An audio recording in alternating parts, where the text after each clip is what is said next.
And welcome to She Thinks, a podcast where you're allowed to think for yourself. I'm your host, Beverly Hallberg. And on today's episode, Julie Gunlock joins us to discuss the new nationwide network for women. It is called the Independent Women's Network. This subscription-based members-only platform is a community of strong, smart, and independent women who care deeply about our country and want the opportunity to freely discuss the most pressing issues facing our country. And joining us to talk more about that, of course, is Julie Gunlock. Julie Gunlock directs IWF's Center for Progress and Innovation and is the author of the book From Cupcakes to Chemicals: How the Culture of Alarmism Makes Us Afraid of Everything and How to Fight Back. Julie also hosts the Bespoke Parenting Hour, a podcast that explores parenting issues and encourages parents to custom tailor their parenting that best fits them, their families, and their kids. Julie, always a pleasure to have you on She Thinks. Hey, Beverly, I always love talking to you. So I am thrilled that there is this new network, this new platform that women across the country can be part of. Again, it's called the Independent Women's Network. Tell us a little bit about what it is and how it came about. Yeah, like you, when I heard about this, when I knew sort of internally that we were working on this, I got so excited because, you know, I think that there is this feeling in the country among a lot of women that suddenly they need to be careful about how they talk. They need to, or maybe they can't talk. They can't say how they actually feel. They can't really share information or even ask questions. This is certainly true for me and I live in a very, very deep blue city where you are really harassed and made to feel very bad if you, for instance, say, I don't know, I'm a Republican, or I voted for Trump, or I don't know, I appreciate the free market, or any of these traditional conservative views. You are really made to feel bad. And so I do find myself being careful of what I say. I'm lucky, though, that I work at the Independent Women's Forum, and my colleagues are also my friends. You're my friend, and other women that I work with are friends of mine. And so I sort of always have this group of women that I can be honest with and grapple with issues. But the thing is, a lot of women don't have that network of support. And so I think the reason IWF, I should say IW, the Independent Women's sort of network or group, started this is because we want to give women that support. We want to provide them a resource so that they can come and grapple with these issues and talk about these issues honestly and really be able to carry on civil conversations and not feel like they're going to be shut down or shamed or harassed or, for goodness sake, canceled. So that's the idea behind this network is women. There's a small fee associated with it because it is a members only group. And you come in and there's chat rooms, sort of very 1990s retro chat rooms. And there's posts by some of the IWF staff and some contributors that we have. But we also have some other really great features. So I really do encourage people to come in and poke around and take a look and join. And I think you brought up a great point, and that is, I know you and I, we have Independent Women's Forum and this ability for us to be able to share with the other women that we work with our thoughts and our ideas, and they're encouraged. We're not at all fearful that we will lose our job because we're speaking freely. And so I think about the women out there who may lose their job if they speak up, may face harassment by neighbors if they speak up. What do you say to those women who want to know about the security of the site? You say, maybe they're listening to it and they're saying, okay, you say that this is a safe place. How do I know that it is? We have people monitoring who comes in and, monitoring the chats and monitoring what's posted at all times. So we can kind of get a sense, of course, look, this is the real world. There are trolls that, we're not going to block someone, when they apply to be a member of the network. And so, there is the chance that we'll get someone in there who is sort of there to troll or to harass. But, we have mechanisms to get people out if they do that. And we do require people to, sort of check, put a check mark on, we ask certain questions, and there are rules within the network. Just because there's rules, though, doesn't mean there can't be pretty, rigorous debate and disagreement. And I think that's what is so interesting about this concept. at IWF, there are a number of policy women. And, as we examine issues as they come up, we sometimes have these staff conversations. Obviously, these are through email. And we talk about these issues. And we often do disagree, strongly disagree among each other. And yet we are able to have these disagreements and these conversations, which are really intellectually interesting to be a part of. And they really help us ultimately form what is going to be sort of IWF's policy or IWV's policy on these issues. And so it's really important that in the wider world that women be able to talk about things that are affecting their children, affecting their families, their professional life, their finances, their healthcare arrangements. These are issues that deserve scrutiny and deserve really serious conversations. And too often today, I'll give you an example. In my own town, again, it's a very dark blue city. There is no questioning of what government officials, the policies that government officials pursue. And if you do question them, you are often seen as this sort of bad person. This happened a lot during COVID, where you had schools shut down. And you have and at least in my town of Alexandria, Virginia, you had a superintendent and a school board that were in absolute lockstep and would not open the schools for any part of the school population. So not for special needs kids, not for ELS kids, those are English language learner kids, not for even homeless kids, really, really sort of desperately vulnerable children. And, when you raise those objections, when you said, look, I really think that the school has got to work harder to accommodate these vulnerable children, people would say things, well, look, our school, officials know best. And, why are you questioning them? And they have the interest of and the reason we were questioning them is because children were suffering unnecessarily. And we were, the women who did sort of speak up were shut down. And it was very clear that this conversation was not going to be tolerated. Now, for me, I work, I work for IWF. I'm sort of paid to do this, right? To ask tough questions, and nobody's going to get me fired for asking these very serious questions. But if you run a real estate agency, or if you are an insurance salesman, or if you run a small business, a restaurant, or something like that, and you're deemed sort of, a troublesome person or a troublemaker, it could really affect your business. And so there is this quashing, I think, of conversation in a lot of these deep blue cities. And so we want to provide women this network where they can talk to other women and kind of sort of, you have conversations and figure these issues out, because it really helps when you're not alone. But this isn't, I keep talking about conversations. This isn't the only reason that the network has been set up. There's another reason, and that is we want to support women who want to get more active in their communities. And one of the features that we have on the network is called the Resource Center. And Beverly, I know I'm going on long here, but I think this is one of the most important parts of the network. It provides women the resources that they need to stand up at a school board meeting, to talk, to write an op-ed. There's a whole bunch of different things that we can talk further about. But I do think it's important that women know this isn't just about fellowship, which is a big part of it. It's also about giving women the resources to get active in their communities. And for people who are interested, if you want to sign up and become a member of Independent Women's Network, you can go to iwnetwork.com. That's iwnetwork.com. There are 3 different membership options that you can sign up for. So when you're hearing Julie talk about not just the fellowship that you have with other women, but also the resources available, go to iwnetwork.com. Be part of this team. Be part of this network of women across the country.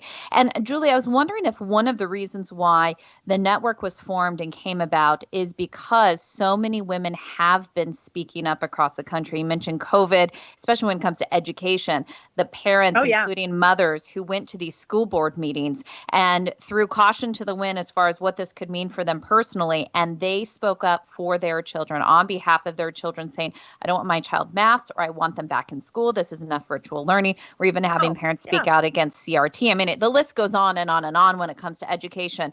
Did this network come because IWF and IWV saw what was was out there? And I'm sure that's part of it. Or were people asking for this? Did you find women speak up and say, do you have anything for us? 100%. I will say that it's interesting because I feel like 2020 was, sort of this year where these pretty shocking things happened, whether it's COVID, the death of George Floyd. There were these sort of moments where we saw a cultural shift. We saw on all sides of the political aisle, we saw this interest in suddenly speaking up and rallying. And sadly, we also saw violence and rioting and looting. And that was an unfortunate, a part of these last 2 years as well. But I do think that, all of this has made sort of everyone sort of wake up and say, you know what, I'm not going to be silent anymore. And particularly when it came to the school shutdowns, you have people who, the viral footage from, from the Loudoun County School Board, which is just, about 20 miles from where I live, is just astonishing. Parents getting arrested for getting up and speaking, and then other parents getting up and being so eloquent in their speeches about how some of these school policies are harming kids. And then there are other people who you can tell are much more insecure. They sound a little bit more meek, but bless them. They got up and they let their voice be heard. But what we want to do is support you in that. If you want to get up and speak, support you in that. And so what we have as part of our resource center is how to write an op-ed. I'm in this business. I write op-eds, all the time. It's my job to write op-eds. I know how to write an op-ed, but there is a formula. Editors want to see, they don't just print out anything, and there's a way to do it that can make it easier to get published. How to write a letter to the editor. There are rules about letter. You can't just submit a 1,700 word letter and expect it to be printed as a letter to the editor. There are rules. So we spell that out for you. We also have resources on alternatives to public school, how to start homeschooling, the administrative structure of the public school. We have, these are all things that as you're wanting to get active, you might find yourself going, I don't understand how this works. One of our documents is how to FOIA. That's something, even though I'm sort of in this, I need help on things like how to FOIA. Who do you submit the paperwork to? So we have these very easy to read, simple. These are not 4-page documents. They're about a page. We also have accompanying videos because sometimes it's better to sort of listen to the advice than read it. So we're trying to create a system where you'll be able to find the help that you need in multiple ways on this site. And I encourage everyone, again, we also have, and I think this is really great, every week we post we call it debate prep. And it's basically talking points so that if you do want to go to your city council, if you want to go to your school board, if you want to know some talking points on the latest issues, these are the same talking points that, for instance, Beverly, I know you're on various television shows every day, it seems like, and other IWF spokeswomen, myself included. I use these talking points. If I'm going to go onto Fox News, for instance, I use these talking points to help me prepare for the segment. And I know you do as well. And so we are now sharing these talking points that we prepare as a staff every week for you. And so I think that to me is worth the $5 a month to be a part of this network. I would, if I didn't have this job, I would love to have prepared talking points so that I could learn how to communicate about the issues. And that's the other thing, the last thing I'll say about this network. IWF does a lot of research in the best way to communicate to women. There are ways in which women sort of shut down. I think a lot of women don't like a lot of yelling or don't like people to be mean to each other. I think in general, women are very civil. And I think that we are trying to, in some of our resources, we try to convey that to women, to be polite, to be civil, to be kind and compassionate, and to bring civility back to the public discourse.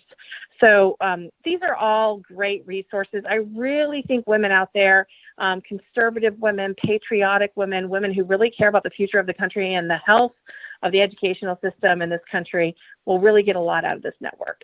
And just so listeners know, there are 3 different tiers to the membership. You mentioned one of them, Julie, which is $5 a month, only $5 a month. You become a member and you get access to those chat rooms, you get exclusive content. And I think what you mentioned is such an important part, that resource center. So if you are looking to have resources to figure out how to get active, you have that with $5 a month. And you also have the ability to fellowship with other women who are concerned. Now, the next level up, the next tier is the Member Plus. That's $12 a month. It has additional resources.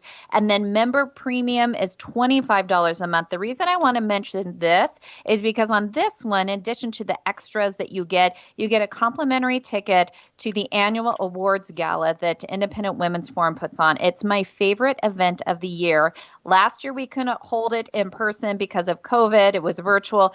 This year, it is going to be in person, correct, Julie, in November? As of today, unless, there's some sort of crazy new policy coming down the pipe, but as of today, it is. You never know. If there's a crazy new policy, we can talk about it in the network. So that's something that we can do. But that's right. Before we close out, one of the things I wanted to ask you is if there's a woman listening right now and she's saying, this sounds great, but I don't agree with IWF on all of their policy positions. Is this really going to be a home for me if I'm really only here because I care about my child going back to school full time and in person? What do you say to somebody who says, I'm not really politically motivated or I don't agree with IWF on every issue? What do you say to that person? Well, I will tell you, you are welcome there. And in fact, we really hope that women that are kind of heterodox about things and not really, that's why we're the Independent Women's Forum. We believe that, we talk about things in a way that is very relatable. And we think that there are a lot of reasonable women out there that, they want I'll just take CRT, for instance. I mean, nobody objects to children learning history, bruises and all, shameful things and all about our country.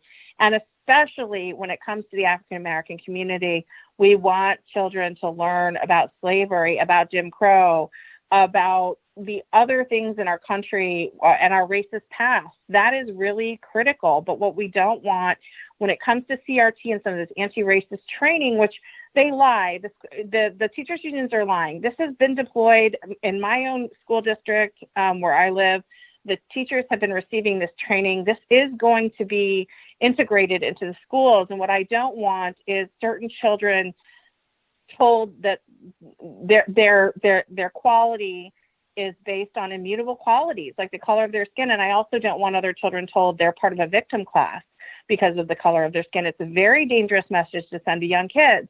And I think by and large, most women would agree with me. They want their children to learn all about American history, bruises and all, but they don't want this sort of pitting one group of kids against another.